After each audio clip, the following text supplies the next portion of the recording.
Hola, bienvenidos a nuestro programa de entrevistas hoy.com de Lora Televisión. Si la realidad es ya de por sí compleja y poliédrica, la situación de pandemia sanitaria en la que estamos inmersos la hace todavía más difícil de explicar. En nuestros programas anteriores hemos tratado de ver y de analizar esta nueva situación viviendo desde distintos puntos de vista. Hemos conversado con un adolescente, con un ecologista ambientalista, con un experto sociólogo y hoy vamos a tratar de ver las consecuencias de este confinamiento global desde la mirada sindical, que es lo mismo que decir, ver y analizar el alcance de deterioro económico, de desempleo y de sufrimiento social que están soportando amplias capas sociales que van desde las pequeñas y medianas empresas, autónomos y miles de trabajadores, muchos de los cuales han quedado en total desamparo a pesar de los esfuerzos que está haciendo el gobierno. Por otra parte, dentro de unos días celebraremos el 1 de mayo, la tradicional fecha genuinamente obrera que desde hace más de 130 años representa la lucha reivindicativa del mundo obrero y las clases trabajadoras por las mejoras de las condiciones de trabajo, por un empleo decente y por una vida digna. Bueno, pues para hablar de todos estos temas, que aparte de numerosos son interesantes, está con nosotros Alfonso Vidán Martínez, secretario general de Comisiones Obreras de Sevilla. Alfonso, buenos días. Buenos días, y saludo a todos los televidentes de Lora Televisión. Muchas gracias. Que es una pregunta de obligado cumplimiento en siempre, hoy especialmente, adquiere mayor relevancia. ¿Cómo te encuentras? Bueno, como se dice vulgarmente, aguantando el tirón del confinamiento, pero no cabe duda de que las obligaciones sindicales te exigen muchas veces pues estar en el sindicato, no tanto para atender gente, porque presencialmente no están viniendo al sindicato, pero sí para tener un poco coordinado pues todo el servicio de atención para todos los miles de consultas que llegan, o bien a través del número de teléfono que Comisiones Obreras de Sevilla tiene habilitado al efecto, sino también pues en la propia página web. Después los sindicatos provinciales, las distintas ramas, están manteniendo su servicio de asistencia aquí también, es decir, tanto el sindicato de Sanidad como el sindicato de Enseñanza, como el de Industria, como Construcción y Servicios, como Servicios a la Ciudadanía o el propio sindicato de Servicios, está teniendo también presencia en el sindicato. Es decir, el sindicato está intentando de alguna manera hacer una vida dentro de este contexto pues lo más normal posible, de manera que tanto sus afiliados y afiliadas como el conjunto de los trabajadores y las trabajadoras de Sevilla pues tengan la atención que necesitan y en este momento que le intentamos dar con la mayor urgencia. Alfonso, a ver si en una breve pincelada nos puedes hacer una descripción de la situación de Andalucía y Sevilla, pero no solamente Sevilla capital. Ten en cuenta que te estamos hablando desde la comarca de la Vega Alta de Guadalquivir. Una breve descripción de la situación de Andalucía y Sevilla, con su pueblo incluido, en cuanto a las consecuencias que esta pandemia, esta situación nueva que estamos viviendo, pues nos ha traído. Bueno, por hacer un breve resumen, yo creo que la primera consecuencia de la pandemia sanitaria es el peligro que nos puede venir al conjunto de la provincia, conjunto de Andalucía, pero también en concreto ya al conjunto de la provincia de Sevilla, pues lo que yo denomino una posible consecuencia de pandemia laboral. Es decir, nada más que tuvimos que ver a los 15 días de haber levantado de haber decretado el estado de alarma, los datos de paro de nuestra provincia y concretamente también los datos de vuestra comarca, Bueno, pues el incremento ha sido tremendo. Sevilla ocupa, por desgracia, el triste liderazgo de las provincias españolas donde más se ha incrementado el paro. Es decir, el paro en solamente 15 días después de la subida del decreto del estado de alarma ha aumentado en Sevilla en 31.800 personas. Eso es una barbaridad. Eso es una barbaridad. Y lo que nos tememos es que todavía no habían reaccionado las empresas ante la situación, con lo cual nos tememos que los datos del mes de abril van a ser todavía peores, ¿no? Esto, ¿qué primera consecuencia nos debe hacer pensar? Primero, que dentro de los distintos sectores donde está creciendo el paro en nuestra provincia, fundamentalmente donde está creciendo es en el sector servicios. ¿Por qué? Pues porque Sevilla, a pesar de que desde el sindicato llevamos años y años hablando de ese nuevo modelo productivo, donde se diversifique la industrialización. Si te das cuenta, las zonas, por ejemplo, de nuestro país que mejor están aguantando la pandemia laboralmente, pues son las provincias del norte que están más industrializadas que nosotros. Nosotros dependemos de un monocultivo, que es el turismo. Claro, el turismo va a ser el sector donde más difícil va a tener su recuperación, por un problema de confianza. Es decir, en mi opinión, hasta que no haya ya una vacuna o el antídoto a la enfermedad, pues la gente no va a querer viajar, con lo cual tenemos un grave problema. De hecho, el 65% del incremento del paro registrado está en el sector servicio.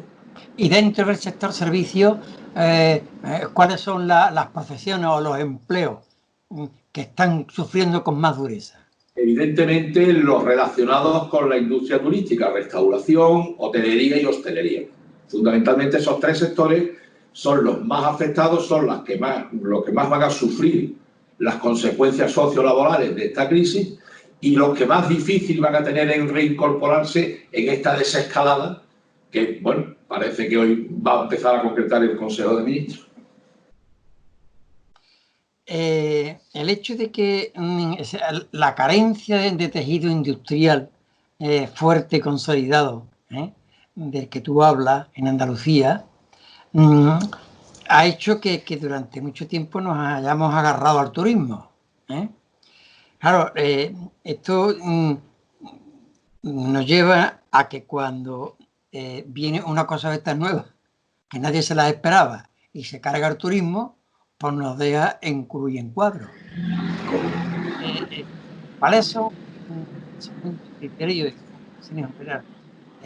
las medidas que había que tomar para que tengamos un tejido industrial fuerte, estructuralmente consolidado? Porque claro, estar pendiente del turismo pues nos puede llevar pues a la situación de miles y miles de parados. Correcto, es que nosotros ya llevábamos tiempo, tanto a nivel andaluz, al gobierno de Susana Díaz y actualmente al gobierno de Juanma Moreno, y concretamente en Sevilla, ante Diputación y a los distintos ayuntamientos, concretamente el de Sevilla, llamando la atención de que estábamos creciendo mal.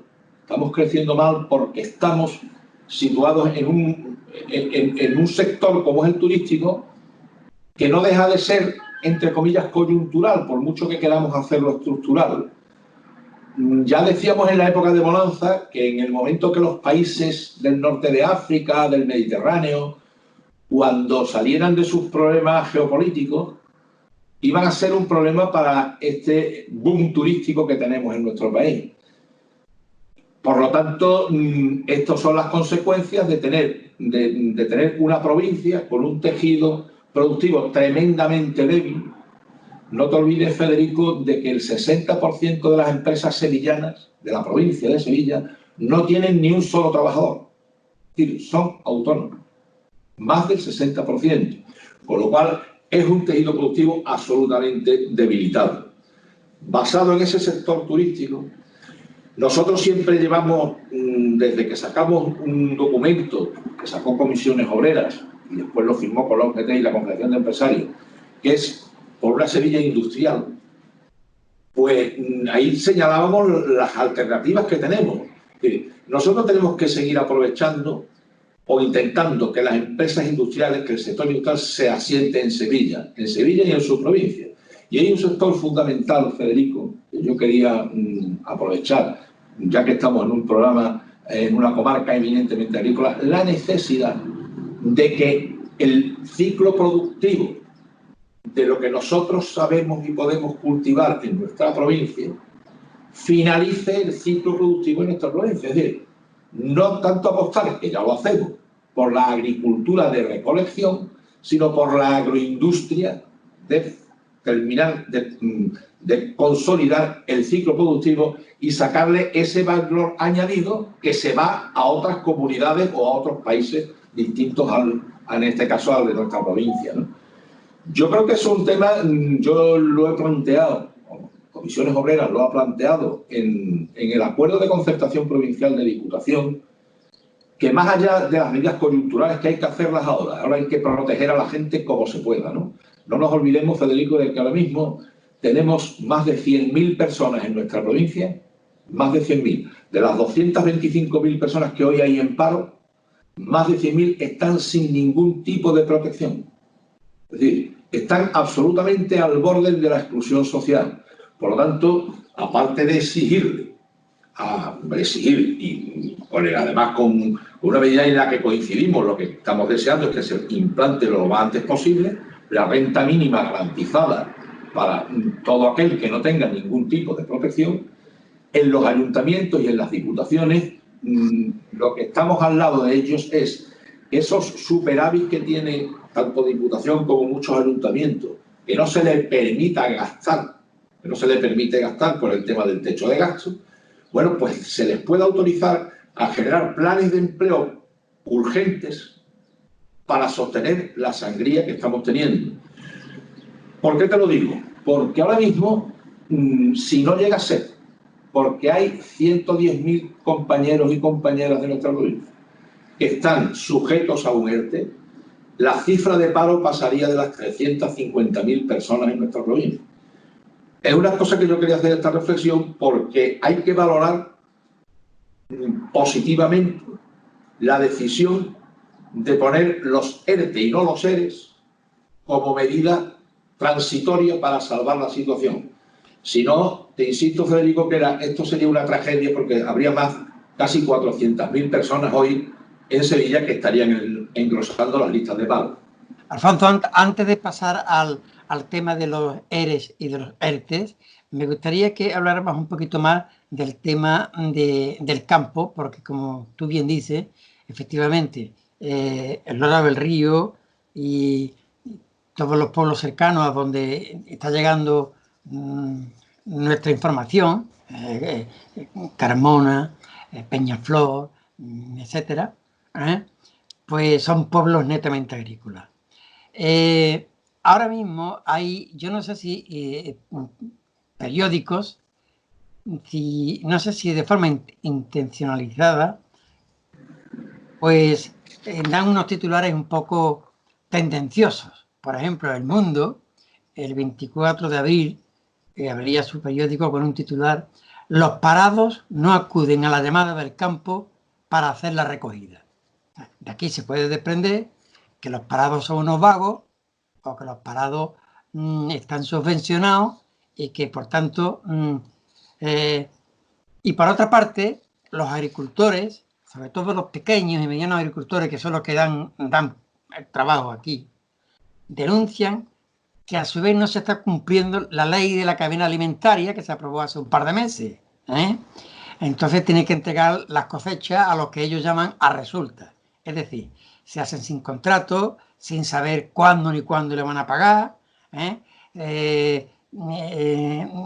definitiva, se siguen con las prácticas especulativas de que o vendes la cosecha por el precio que te ofrecen o la tomas o la dejas.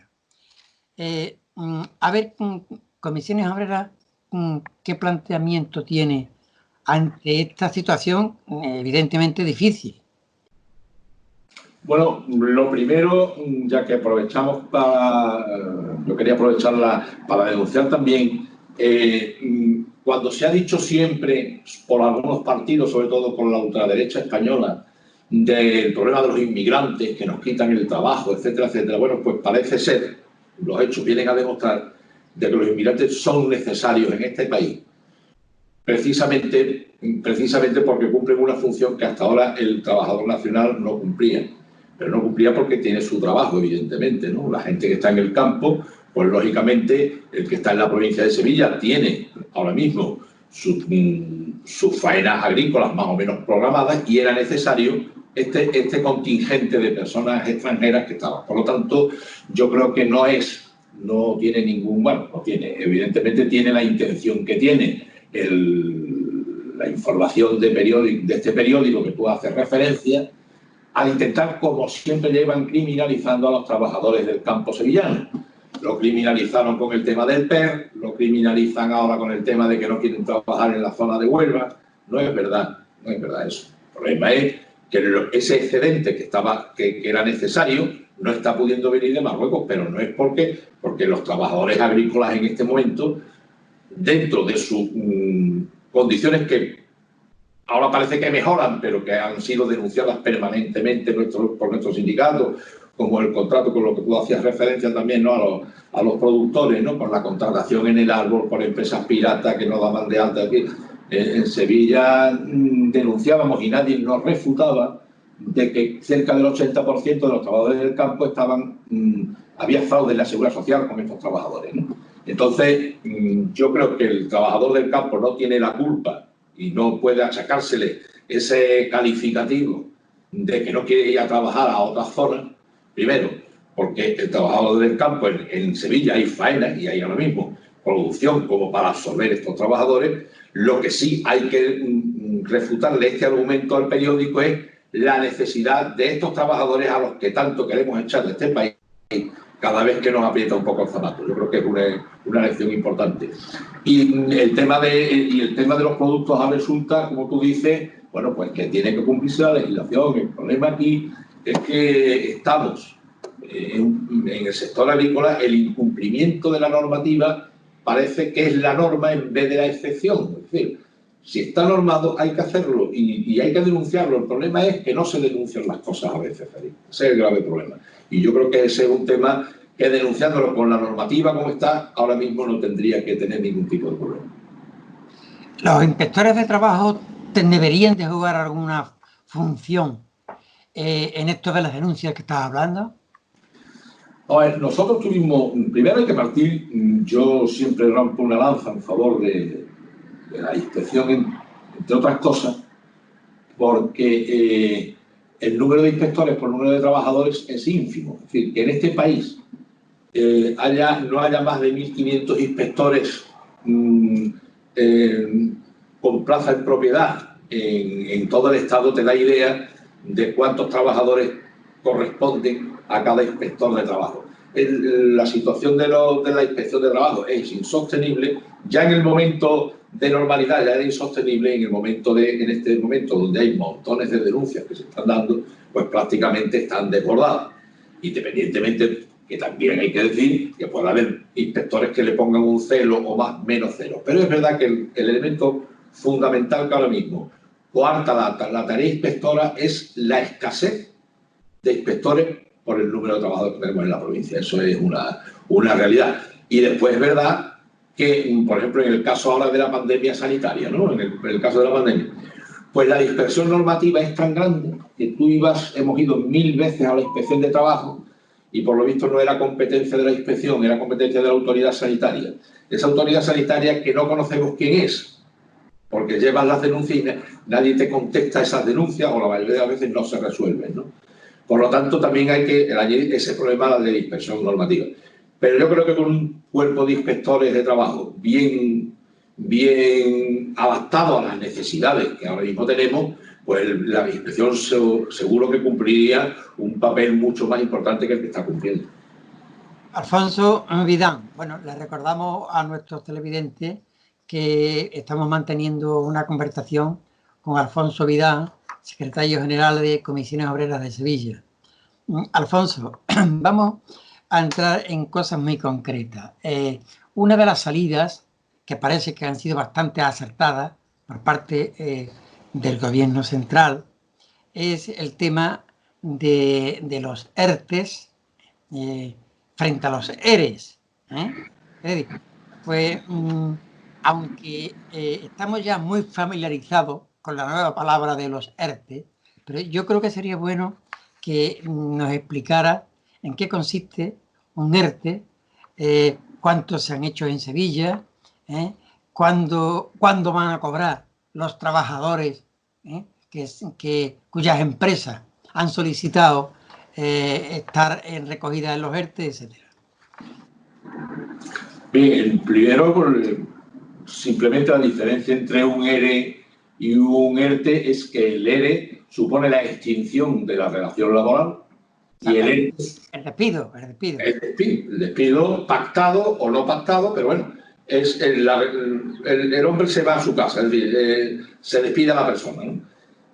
El ERTE no, el ERTE es una suspensión de la relación laboral, es decir, se suspende, se deja sin efecto la relación laboral durante el tiempo que se estime, en este caso, en principio, por la duración que dure el estado de alarma, y la ventaja que tiene el ERTE es, primero, que el trabajador percibe una indemnización, o sea, una asignación, mientras dure el tiempo del ERTE. En este momento creo que recordar que es el 70% de su base de cotización, y en el momento que se acaba el ERTE vuelve a su empresa con los derechos, recuperando todos los derechos como trabajador en activo. Es decir, realmente el trabajador en el ERTE cobra del SEPE, cobra del paro, cobra su paro, pero no está en paro. No sé si me entienden la diferencia.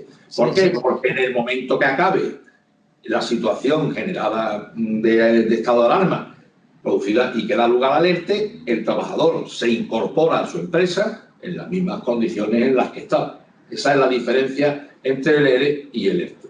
Después, temas como lo que tú me has preguntado. Ahora mismo en Sevilla, en los últimos datos que teníamos de la semana pasada, en Sevilla se estaban tramitando en este momento unos 25.000 ERTES. 25.000 ERTES que afectaban, creo que a una población aproximadamente de 105.000 trabajadores y trabajadoras. Digo datos que no nos han dado los de esta semana todavía, ¿no? Sí. Entonces, pero bueno, nos damos cuenta del volumen tan tremendo que hay ahora mismo, que si esta gente que está en el ERTE hubiera decretado, como en otros momentos, el ERE de turno, pues estarían engrosando las cifras de desempleo. Por lo tanto, yo creo que es una medida de protección muy importante, que hay que estar muy pendientes también de controlar. Porque claro, sabes que los ERTE, la concesión de ERTE tiene dos tipos: los derivados de fuerza mayor, porque han tenido que cerrar por el motivo de porque le han cerrado el establecimiento, en este caso, como tú sabes, bares, restaurantes, etcétera, y después los ERTES que también se piden en estos momentos por circunstancias económicas o organizativas derivadas de la pandemia, pero no porque esté cerrado el negocio, sino porque, bueno, la situación ha caído tanto que tienen que poner a los trabajadores en el ERTE. Eso sí que tienen que justificar, y están sujetos a una supervisión mayor que los de ERTE por fuerza mayor, que por desgracia, pues bueno, son los que evidentemente acreditan que están cerrados porque no tienen ningún tipo de salida. En general se están concediendo prácticamente todos los ERTE, y es verdad, lo que sí es verdad, que los trabajadores, no todo el mundo todavía está cobrando, porque es verdad, la avalancha que ha habido, pues fíjate tú, encontrarte de a un mes para acá con 25.000 expedientes que afectan a unos 105.000 trabajadores, pues la maquinaria es lenta, aunque hay que decir que el servicio, que el SEPE en este momento y el SAE, y el Servicio de Autoempleo, pues están incrementando personal y están haciendo lo que pueden, es verdad, para que esto se haga lo más ágil posible. ¿En comisiones tenéis hecho algún cálculo aproximado de cuántas pequeñas empresas, a pesar de los ERTES, que evidentemente es una situación buena para que puedan reflotarse, ¿no? ¿Tenéis hecho un cálculo aproximado de cuántas no van a poder seguir adelante? Hombre, es muy difícil, sobre todo porque muchas empresas, como yo te decía al principio, no han saltado a los expedientes de regulación temporal de empleo, porque, como yo te decía al principio, más del 60% de las empresas son de una sola persona, es decir, son de un autónomo, ¿no? No tienen trabajadores. Entonces, es muy difícil de esas 60.000 empresas, ¿cuáles van a recuperar? Yo me da la impresión de que los sectores de servicios, como te decía antes, sectores de hostelería, relacionados todo con el turismo, son los que más tarde van a desaparecer y es posible que en algunos no puedan tirar para adelante y tengan que cerrar. Son estas pequeñas empresas, el pequeño comercio, el pequeño bar, que bueno, se le ha venido encima y han dicho, mira, cierro las puertas, ¿no? No tenemos datos todavía de eso. Lo que sí nos preocupa, y en eso sí el sindicato va a estar muy vigilante, es que todas las empresas que se hayan acogido a los ERTE, es decir, hasta ahora estas 25.000 empresas que se han acogido, pues cumplan su obligación después de reincorporar a la gente. No vayamos a usar también por la puerta de atrás un beneficio para mantener esta situación y que después de terminar el ERTE, pues los trabajadores vayan al paro, y en eso sí que tenemos que estar muy vigilantes y desde luego desde comisiones procuraremos estar con la máxima vigilancia. Alfonso, decía antes, o yo he creído entender eso, que el 60% de los trabajadores de la provincia de Sevilla son autónomos. ¿Es ese dato cierto?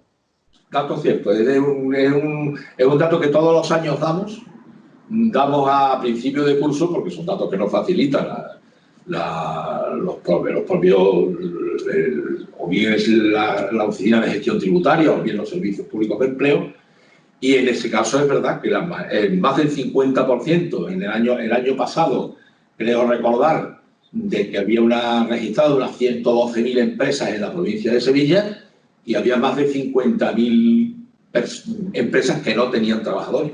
Y entonces es una realidad. La verdad es que es muy llamativo este dato, ¿eh? Tú sabes que, bueno, autónomo... Y un dato ya para...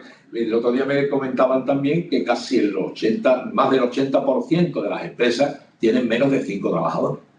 Si te das cuenta, hay 25.000 ERTEs para 105.000 trabajadores. Es decir, que sale cada ERTE son empresas, estamos hablando de empresas de una media de 4 o 5 trabajadores. O sea que el tejido productivo, que ese es el grave problema que tenemos, es un tejido muy disperso, está absolutamente atomizada el mundo empresarial de Sevilla, y eso no genera fuerza. Donde hay empresas grandes, donde hay una base fuerte de empresas grandes que después tienen sus subcontratas más pequeñas, es donde estos momentos de crisis se aguanta mucho mejor. Los autónomos, en general, por lo menos lo que yo oigo, suelen estar descontentos. Pero por otra parte, yo veo que hay muchas clases de autónomos, ¿no? Comisiones, ¿cómo se sitúa frente a esta situación de los autónomos y los diferentes tipos de autónomos? Claro, nosotros en comisiones siempre hacemos una diferencia, evidentemente, entre este tipo de personas, pero una triple diferencia. Primero, el tema de denuncia de los falsos autónomos. Sabes, Federico, de que el falso autónomo está dado de alta él, se da de alta como autónomo, consta incluso como empresa, claro, ya consta como entidad empresarial, pero le está haciendo un trabajo permanente a una empresa principal. Por lo cual, denunciamos permanentemente esta situación porque es un fraude, primero al propio trabajador autónomo, pero también a la propia seguridad social, porque la empresa lo que se hace es que se ahorra la cotización porque ya la paga el propio autónomo, ¿no? Y después nosotros, dentro de los autónomos, que no son falsos autónomos, es decir, los autónomos que hoy existen, nosotros hacemos dos diferencias. Una, primero, el trabajador autónomo que no tiene trabajadores a su cargo. Nosotros ahí ya ofrecemos, intentamos además crear lo tenemos montado, el servicio de atención a las personas autónomas, siempre que no tengan trabajadores, para asesorarles, bueno, en su vida laboral, lo mismo que un trabajador normal. Y después están los autónomos que tienen empresas a su cargo. Claro, entonces cuando se habla muchas veces de que es que al autónomo hay que subvencionarle de la cuota de... Yo entiendo que en estos momentos el autónomo que vive solo de eso, o sea, que vive él de su cuenta, lógicamente que hay que buscarle el aplazamiento de la cuota o la suspensión de la cuota, porque no tiene ingresos, eso es una realidad. Después están estos empresarios ya han reducido autoridad, pero que ellos son autónomos, están dados de alta en el régimen de autónomos, pero no son autónomos realmente porque tienen trabajadores a su cargo. Que eso también hay un volumen importante. Ahí es donde nosotros queremos, hombre, que se vigile bien, hombre, porque no es lo mismo un autónomo que sea su propio trabajador, a autónomos que tienen 8 y 10 trabajadores que, bueno, que en fin, él tiene que cumplir sus obligaciones como empresario y no beneficiarse de los beneficios que tienen los autónomos o que pedimos que tengan, ¿no? Que yo en este caso yo estoy de acuerdo, la persona que ha tenido que cerrar, pues lógicamente tiene que tener derecho a su subvención por cese de actividad, lo que es lo que está ocurriendo con muchísimos autónomos, y en ese sentido yo creo que el gobierno, a pesar de que bueno, todo el mundo quiere algo más, ¿no? Pero yo creo que también ha sido ágil, lo mismo que con los entes, en el tema de subvencionar rápidamente la asignación por cese de actividad a los autónomos, el condonarles la cuota o aplazarles la cuota de seguridad social. Yo creo que es una medida, pero eso hay que hacerla con el trabajador autónomo real, no con otros trabajadores que, bueno, que realmente, con otros autónomos que realmente son empresarios, que no son autónomos. Sí. Alfonso, una pregunta concreta. Hay trabajadores que han estado contagiados o han estado en aislamiento preventivo. Estos trabajadores, ¿cómo se les va a calificar desde el punto de vista laboral y sanitario? ¿Como baja laboral o como accidente de trabajo? Ahí está lo mismo pensándose que sea como accidente de trabajo. Nuestra reivindicación es que sea un accidente de trabajo, evidentemente, ¿no? ¿Por qué? Porque las condiciones que tú sabes que una persona tiene por enfermedad común o accidente laboral son distintas las prestaciones. Esto ha ocurrido en este momento, pues bueno, nosotros entendemos que debe ser entendido como accidente de trabajo. Y hablamos de los trabajos o empleos de mayor y de menor riesgo. Evidentemente, está fuera de duda que los sanitarios son los que están en la primera fila de mayor riesgo de los posibles, ¿eh? Y eso no lo pone en duda nadie, y en los aplausos de por las tardes es manifiesto. Pero también hay otros empleos, otro sector de trabajadores que también están en bastante riesgo, ¿verdad? Yo creo que sería bueno por lo menos nombrarlos, ¿no? ¿Cuáles son, en tu criterio, otros empleos que están corriendo también bastante riesgo? Bueno, dentro del propio personal sanitario, siempre hablamos de personal sanitario, pero en nuestra mente, casi inconscientemente, asociamos a personal médico o personal de enfermería. En el hospital, en los hospitales, en los centros de atención primaria, están también todo ese personal que hace que el enfermo esté bien. Limpiadoras, limpiadores, bedeles, la gente que se encarga de mover a los enfermos. Esa gente a veces está olvidada, ¿no? Otra gente que nosotros tenemos que tener muy en cuenta son el personal, las personas que se dedican a la ayuda a domicilio. El personal que está atendiendo o a mayores o a enfermos en sus propios domicilios, que también son un servicio esencial, pero que a veces están, olvidados también. También está ocurriendo con un personal que además está tremendamente afectado y donde se está produciendo quizás el mayor número de contagios, que son los trabajadores y trabajadoras de residencias de ancianos. El caso que hemos tenido en San Juan de Alfarache o aquí en Sevilla, en la residencia que está al lado de Santa Justa. Hombre, ahí hay que recordarlos como mínimo recordar la labor que están haciendo, los riesgos y las condiciones, en muchos casos, que hay que decirlo, en muchos casos, que no han estado con las medidas de protección suficientes. Eso es una realidad, ¿no? Y, por supuesto, después también están los trabajadores que, a pesar de no estar en primera línea, como tú dices, Federico, están también los trabajadores que cumplen esos servicios esenciales, desde los trabajadores que están permanentemente, bueno, pues en el transporte, en el comercio, los agricultores que están trabajando para que la cadena alimentaria, los alimentos básicos lleguen a los establecimientos. Yo creo que esos son tremendamente importantes. Y, por qué no decirlo, también son importantes las fuerzas y cuerpos de seguridad del Estado. Y los carteros, los mensajeros. Todos los que hoy están cumpliendo ese servicio, sin el cual muchas de nuestras necesidades no serían cubiertas, claro. Sí. Alfonso, ya que has tocado el tema de la residencia de ancianos, el hecho de que el 70 al 75% de la residencia de mayores que hay en España estén gestionadas privadamente, ¿eso tiene algún mensaje? ¿Hay alguna explicación? Hombre, primero es una desgracia que haya ocurrido y seguramente, pues bueno, esto nadie está preparado para absorber, pero evidentemente somos conscientes y todo el mundo pasa como con la enseñanza pública tiene más medios que la enseñanza privada y lo mismo ocurre en las residencias de mayores. Las residencias públicas están teniendo más personal, fundamentalmente es un tema de personal, ¿eh? Fundamentalmente es el tema de que las residencias privadas están trabajando con poco personal, con pocos medios de protección y, por supuesto, pues bueno, en un momento determinado eso se les ha venido encima. Pero en la escasez de personal ya estaba antes de que surgiera la pandemia. Es decir, yo por lo que me dicen los compañeros y las compañeras del sector sanitario, la situación en general en las residencias es de una escasez de personal importante, con lo cual son más horas de exposición, son más tiempo de atención a los del enfermo. Los equipos de protección nos han llegado casos que nosotros hemos tenido que denunciar, evidentemente, de que estaban sin los medios mínimos de protección y, evidentemente, la diferencia público-privado, ahí se entiende, ahí es la diferencia. Una de las cosas que nosotros, ahora cuando hablemos del 1 de mayo, queremos poner en valor, que es el tema de los servicios públicos. Exactamente.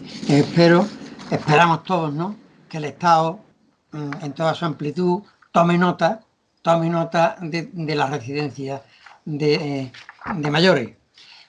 Antes de pasar a lo del 1 de mayo, como tú decías, me gustaría, Alfonso, que brevemente valorara el tema de la renta mínima vital. Tú sabes que esto ha levantado una polémica grande en todos los sectores, porque hay gente que piensa que, bueno, la mayoría de la gente dice, bueno, durante el tiempo de la pandemia la gente tiene que comer y entonces, evidentemente, hasta Luis de Guindos, de eurodiputado, o vicepresidente del Banco Central Europeo, está de acuerdo, ¿no? Pero ya cuando se habla de renta mínima de manera más permanente, aquí vienen ya las diferencias. ¿Qué defensarías tú, bueno, comisiones, de que esta renta mínima vital tiene que seguir permanentemente para todos aquellos sectores excluidos sociales? La posición de comisiones con la renta mínima garantizada o renta básica de inserción y las distintas maneras de definir la renta mínima es una reivindicación vieja de este sindicato. No sé si recordáis cuando en 2012 aquí en Andalucía se consiguieron las 20.000 firmas necesarias para una iniciativa legislativa popular que se discutiera en el Parlamento el tema de la necesidad de la renta mínima. Eso estuvo aparcado mucho tiempo, al final se ha sacado la renta básica en Andalucía, se ha sacado, por lo menos ya lo tenemos como derecho, pero bueno, el nivel de ejecución de ese derecho está muy por debajo de las expectativas que ha generado. Es verdad, también hay que decirlo, que durante la pandemia se han acelerado, se han agilizado mucho las solicitudes de renta básica, pero para nosotros eso es un derecho del ciudadano y de la ciudadana, que en el momento en que ha perdido todos los niveles de protección, y en el caso de los trabajadores y de las trabajadoras, bueno, pues ha perdido su trabajo, haya perdido su prestación por desempleo o haya perdido su subsidio de desempleo. Bueno, pues el siguiente paso que tiene que tener esa renta mínima, pues para no caer en la exclusión social. Si eso no es simplemente para tener una sociedad estructurada, porque en lo que yo te decía al principio de la conversación, el que haya hoy 100.000 personas en nuestra provincia que no tienen ningún tipo de protección, eso es una puerta abierta a la exclusión social y a la fractura social. Por lo tanto, para nosotros es indiscutible que de manera estructural, es decir, que de manera permanente, España tenga esa renta mínima para aquellos que han perdido todas estas protecciones que le daba el sistema. 100.000 personas sin protección, que significa que es que no reciben ingresos de ningún tipo, De ningún tipo. que tienen que estar a expensas o dependientes de la familia o de las entidades, efectivamente, o de las entidades sociales, o de ONG, o de Cáritas, etcétera, etcétera. Pero bueno, usted garantice ese mínimo, ligado, eso sí, ligado a un proceso de inserción laboral, porque claro, la renta mínima no se debe concebir simplemente como la subvención bien, ¿no? Permanente. Claro, no, ligue usted a un proceso de inserción y después, lógicamente, en el momento que esta persona tenga esa oferta de trabajo y se incorpore al mundo laboral, lógicamente ha abandonado ya la renta mínima. Pero yo creo que es un derecho que tiene hoy la ciudadanía y es una obligación de los poderes públicos de tenerla de manera permanente y estructural.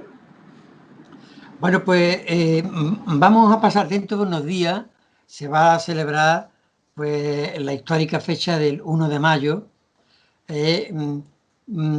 Siempre se ha dicho fiesta de los trabajadores, pero bueno, realmente este año, menos que nunca, eso de carácter de fiesta, es más bien un día de lucha perdón, y de reivindicación. Este año el lema que Comisiones junto a UGT lleva es trabajo y servicios públicos, otro modelo social y económico es necesario. Si tú me corriges si no es así. Me gustaría que explicara un poquito cuáles son las reivindicaciones concretas de este año y, dadas las limitaciones que hay por la pandemia sanitaria, pues qué actividades, qué eventos, qué actos se van a poder hacer. Claro, el 1 de mayo de este año es absolutamente atípico para todos los que hemos vivido los 1 de mayo a lo largo de nuestra vida. Lo que pasa es que era un compromiso de las propias organizaciones sindicales de que tiene que tener un contenido. Y claro, este contenido del 1 de mayo está relacionado con la situación que nos toca vivir en estos momentos, ¿no? La situación de la pandemia, sobre todo eso que yo decía, te comentaba al principio, evitar que la pandemia sanitaria se convierta en pandemia sociolaboral. Eso va a ser el objetivo que nos envolvería este 1 de mayo. Hombre, el 1 de mayo, ¿qué pretende este año? Primero, en este contexto, poner en valor, también lo hemos comentado antes, el papel fundamental del mundo del trabajo. Y en estos momentos más todavía. Y no solamente el personal sanitario, los personal de servicios esenciales, pero todos aquellos que o bien en la empresa porque ya se han incorporado o en sus casas teletrabajando, bueno, pues están sosteniendo este país. Al final están evitando que la sangría sociolaboral de este país pues sea mayor de la que efectivamente es y va a ser seguramente.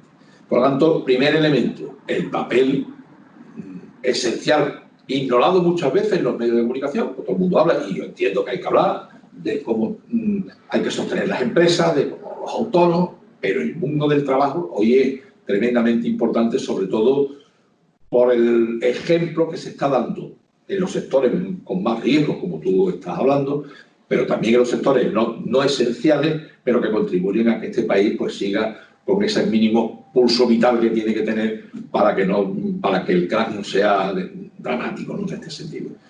Ese es el elemento fundamental. En segundo lugar, yo creo que es hora de que desde todas las instancias transmitamos a la sociedad la importancia y el valor del servicio público. Ahora es cuando se está dando cuenta todo el mundo de lo que es tener una sanidad en condiciones, que lo hemos pasado mal, evidentemente, que se ha dejado mucha gente en el camino y yo creo que va a venir también este 1 de mayo marcado por ese recuerdo a las personas que no han podido superar y que hoy por hoy pues son el elemento que más dolor nos produce a toda la sociedad, pero que al lado de ello está la clase trabajadora y sobre todo están unos servicios públicos que dentro de lo que ha ocurrido de cómo nos ha dado directamente y en la cara este problema del virus, claro que esto era un elemento, yo siempre digo, por una vez el ser humano estaba acostumbrado a que las decisiones para bien y para el mal las tomaba el ser humano y esta vez pues la toma algo tan extraño como es un virus, ¿no? Entonces yo creo que ahí los servicios públicos sí han estado a la altura, en general, servicios sanitarios, pero también los servicios educativos, ¿eh? Yo creo que son uno de los grandes olvidados en este momento esa tarea que tienen hoy los compañeros y compañeras que se dedican a la enseñanza, ¿no? Los trabajadores y trabajadoras de la enseñanza, profesores de colegios, institutos y demás, que están llevando una tarea de tutorización del trabajo que no se reconoce en este momento, no está tan a la vista, pero que en unas condiciones muchas veces ínfimas. Claro, claro, que están salvando incluso, según nos consta, elementos de este porcentaje de alumnos que incluso no tienen ni los mínimos medios tecnológicos para seguir. Es decir, que con voluntad, con mandarle los trabajos a casa, bueno, pues yo creo que eso es la diferencia entre las empresas públicas y las empresas privadas. Es decir, la empresa privada tiene una función, pero la empresa pública está para proteger al ciudadano y en este caso los servicios públicos están siendo imprescindibles y por lo tanto queremos ponerlos en valor, todos los servicios públicos en general, del papel que están cumpliendo en estos momentos críticos, ¿no? En tercer lugar, evidentemente vamos a intentar proteger, como siempre, que el primero sea un escudo de protección a los trabajadores, a los que hoy están en ERTE, para que vuelvan con normalidad a sus puestos de trabajo y no se pierdan plumas en el camino, pero también para que de una vez por todas, porque insisto, esto es una reivindicación histórica ya de este sindicato, la renta mínima sea una realidad ya en este país, independientemente de esta situación de pandemia que estamos viviendo. Yo creo que ahí esos serían los elementos de protección para el momento que estamos, y otra es que ya toca de que la sociedad, también volviendo a la conversación que teníamos al principio, se dé cuenta de que hay que cambiar el modo de crecimiento económico de la sociedad. Una sociedad como la nuestra, no solamente la sevillana es que supera todas las medias, ¿no? Pero en general la española no puede estar pendiente de un monocultivo como es el turismo. Tenemos que pensar en que hay otras formas de crecimiento, fundamentalmente la industria, el desarrollo sostenible, que genera puestos de trabajo, que genera valor añadido, porque son los países, lo estamos viendo ahora, lo vimos también en la crisis de 2008, los países que tienen un cinturón económico importante son los que mejor sostienen la situación de crisis. Por lo tanto, en nuestra provincia, fundamentalmente, potenciar los 4 sectores industriales que tenemos importantes, también el turismo, lógicamente, pero está el sector aeronáutico, está el sector de la automoción y está este elemento que comentábamos al principio, tremendamente importante para el mundo rural sevillano, que es la generación de un sector agroindustrial fuerte que complete el ciclo productivo. Esos serían más o menos los objetivos que nos enmarcarían el 1 de mayo. La forma de exteriorizarlo, pues claro, cambia, porque este año no vamos a tener la manifestación clásica de las 12 de la mañana que salía de Fuerte Jerez o que se hacía en algunos pueblos también de la provincia. Me estoy acordando, por ejemplo, que además voy, es un sitio de los que me encanta ir porque siempre es una tarde muy buena, en el Pueblo de los Infantes, que se celebra el 1 de mayo, y a mí me gusta como pueda voy, y además me acerco por la tarde, si no voy yo, pues siempre van compañeros, en fin, yo creo que esto lo tenemos que sustituir y lo que haremos será usar los medios tecnológicos para que, entonces, desde las 9, creo que a las 9 de la mañana, ya se puede conectar todo el mundo a la rueda de prensa confederal que darán los secretarios generales de UGT y de comisiones obreras, Unai Sordo por comisiones obreras y Pepe Álvarez por UGT, y después a partir de las 12 se producirán desconexiones donde las organizaciones provinciales haremos nuestra rueda de prensa conjunta y haremos la manifestación virtual uniéndonos al 1 de mayo. Previamente vamos a intentar desde hoy, precisamente empezamos hasta el día 1, pues a través de las redes sociales, pues testimonios de sindicalistas, de compañeros de las empresas, de compañeras que están trabajando en distintos sectores productivos, pues poner en valor el 1 de mayo. Y por la tarde celebraremos un concierto solidario que se llama, a través de las redes también, se celebrará para toda España, de 6:30 a 8 de la tarde, y se va a intentar unirnos todos a las 8 de la tarde a ese aplauso que está concentrado en el mundo sanitario, extenderlo al mundo del trabajo a las 8 de la tarde en todos los balcones de este país. Esto sería un poco la manera de celebrar dentro de este Estado pues una fecha tan importante para el mundo, para el movimiento obrero, para los trabajadores y las trabajadoras, que es el 1 de mayo. Alfonso, ya para ir terminando, ¿cuáles son los servicios que comisiones tiene puesto en estos momentos, con todas las limitaciones que hay, los servicios a la población?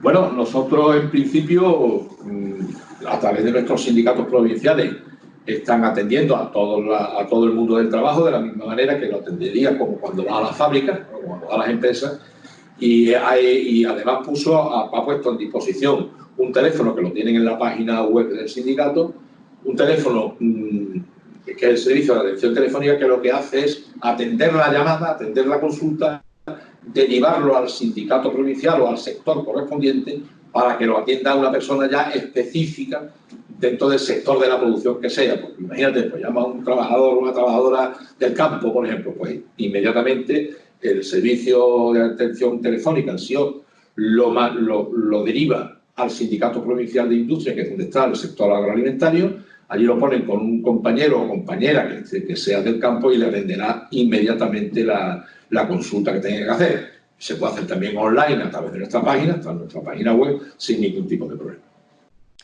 Pues, Alfonso, seguiríamos hablando, porque los temas que hemos tocado son casi todos de largo recorrido, pero las entrevistas no deben de ser muy largas, porque si no... Si no aburrimos, y lo importante es no aburrir. Más que aburrimos, bueno, cada uno tiene sus prioridades, ¿no? Claro. Te agradecemos muchísimo que nos hayas dedicado este tiempo. Ya hemos dicho que eres el secretario general de Comisiones Obreras de Sevilla, que por tanto estás pringado hasta las trancas, que manejas mucha información y que cuando pase esta pandemia sanitaria y pandemia laboral de la que tú has hablado, pues seguramente tendremos oportunidad de hacer una evaluación un poquito más exhaustiva de todos estos momentos tan nuevos y tan raros y tan extraños que estamos viviendo, ¿verdad? Muchísimas gracias. A vosotros, y un saludo también a toda la gente que nos pueda estar viendo, y decirles eso, primero transmitirle mucho ánimo, transmitirle también, lógicamente, si alguno o alguna de las personas que nos está escuchando ha pedido algún familiar, transmitirle el abrazo solidario de nuestras comisiones obreras y seguir poniéndonos a disposición de los trabajadores, diciéndoles que hoy más que nunca es necesario estar organizado, y el sindicato pues ofrece esa posibilidad de estar organizado y compartir los problemas, porque el problema de uno siempre es muy importante que sea el problema de todos. Así que un abrazo y a vuestra disposición para cuando queráis otra reunión que tengamos como esta. Muchas gracias. La realidad y la evidencia ponen de manifiesto que seguimos necesitando más que nunca a las organizaciones sindicales para mantener y proteger nuestros derechos y el estado de bienestar social que tantos esfuerzos y sacrificios han costado a lo largo de la historia. Luchemos por salir primero de esta pandemia sanitaria y en segundo lugar de esta pandemia laboral, para que salgamos en las mejores condiciones posibles. Gracias, Alfonso, y hasta la próxima. Muchas gracias a vosotros. Y nada más, hasta nuestro próximo programa. Muy buenas tardes.